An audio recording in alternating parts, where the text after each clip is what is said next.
नमस्कार दोस्तों, हमारा भारतवर्ष इस वर्तमान समय में ऐसी परिस्थितियों से गुजर रहा है जिन परिस्थितियों का कभी भी आकलन किसी व्यक्ति द्वारा नहीं किया गया होगा, क्योंकि वर्तमान में हमारे भारत सरकार में बीजेपी की सरकार है और इस बीजेपी सरकार की व्यवस्थाओं के अंतर्गत भारत सरकार द्वारा निजीकरण की व्यवस्थाओं को भली भांति पूरे समाज में लाने का भरपूर प्रयास किया जा रहा है और इस कदम में कुछ हद तक जनता भी सहयोग कर रही है।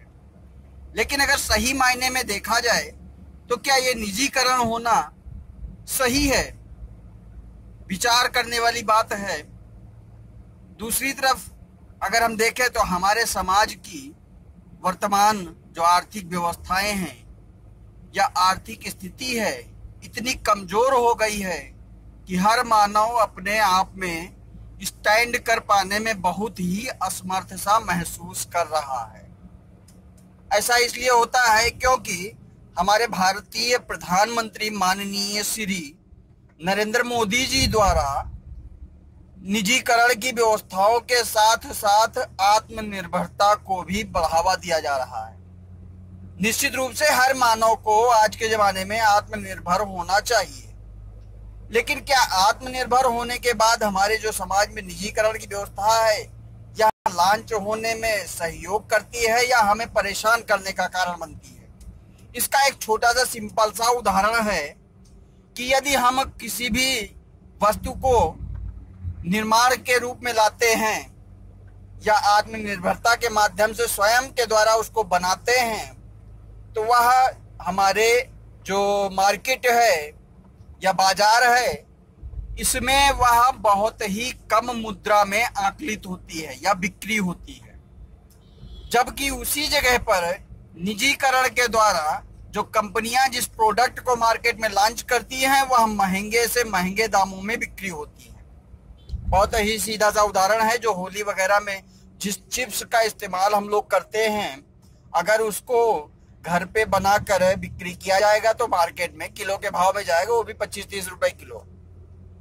एक एवरेज माना जा सकता है। लेकिन यही चीज अगर कंपनी बना के लाती है, जैसे अंकल चिप्स है, क्रैक्स है, इन सब चीजों को अगर मार्केट में लाती है तो उसमें हवा के साथ साथ महीनों की पुरानी स्थितियों के साथ वह मार्केट में हमारे बच्चों के बीच पहुंचती है, जिसको स्वादानुसार लोग पसंद भी करते हैं।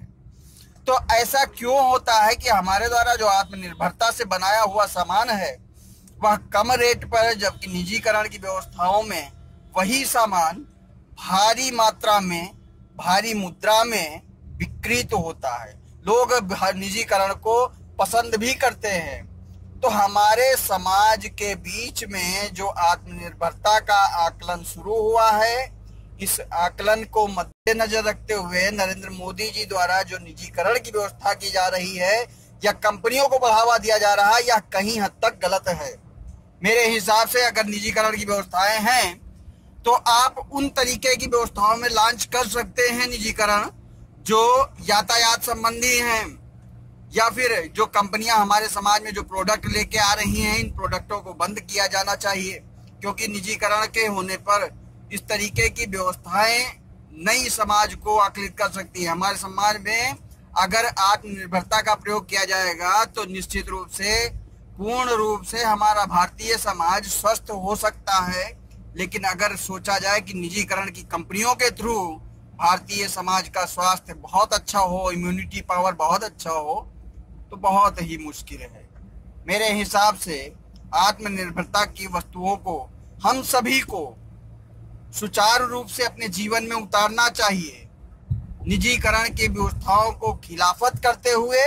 कंपनियों के द्वारा जो माल हमारे मार्केट में बिक्री के लिए आता है, जिस पर नरेंद्र मोदी जी द्वारा एक प्रेशर देते हुए कंपनियों को बढ़ावा देने का प्रयास किया जा रहा है, इसका विरोध करना चाहिए और साथ ही साथ अपने सामान को जो स्वयं के द्वारा निर्मित हुआ हो उसको मार्केट में लॉन्च करते हुए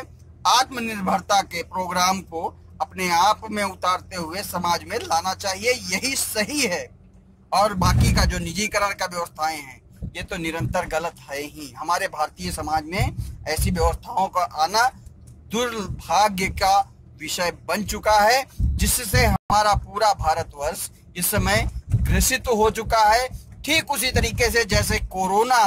पूरे विश्व को ग्रसित कर रहा है। उम्मीद है अगर आपको हमारी बातें समझ में आई होंगी तो आप दूसरों तक पहुंचाने के लिए वीडियो को जरूर शेयर करोगे, साथ ही अपने कमेंट के जरिए बताओगे कि क्या सही है और क्या गलत है, या आत्मनिर्भरता का हमारा विषय सही आ रहा है या गलत है। जरूर आप हमें बताएं। आने वाली वीडियो के लिए वंदे मातरम।